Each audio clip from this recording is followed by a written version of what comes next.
Откако пред неколку дена се обелодени скандалот на Филозофскиот факултет при УКИМ, каде што незаконски биле запишувани студенти, денеска министерката за образование Весна Јаневска најави дека наскоро јавноста ќе слушне за уште поголема неправилност. Јаневска рече дека државниот просветен инспекторат, чиј извештај го добила доцна вчера, утврдил каде се пропустите и според тоа ги донел и одлуките како треба да се постапува.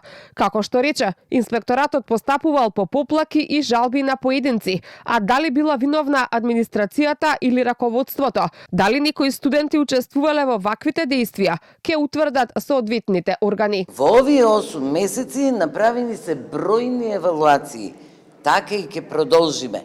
И евалуациите кои ги прави Агенцијата за квалитет во високо образование утврдуваат неправилности. Многу набрзо ќе чуете уште една многу покрупна неправилност од оваја, која ќе изненади целата македонска јавност.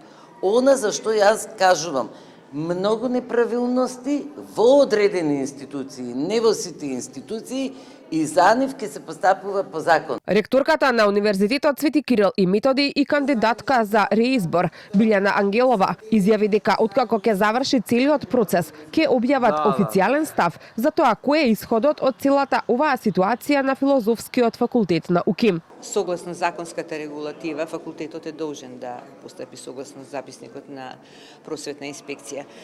Така што по завршување на целиот овој процес ќе дадеме и по официјален став и како е исходот од целата оваа ситуација. Ќе гледаме во иднина да го премостиме ова, ќе се веројатно и акредитираат и нови студиски програми, ќе се презапишат ако е потребно, меѓутоа законската регулатива мора да биде исполнета. Филозофскиот факултет неделава се најде во фокусот на јавноста, откако државниот просветен инспекторат откри дека 7 магистранти и 4 докторанти се запишале на магистарски и докторски студии, а имале завршено 3-годишни стручни студии, кои според законот не дозволуваат директен премин на повисок циклус академски студии.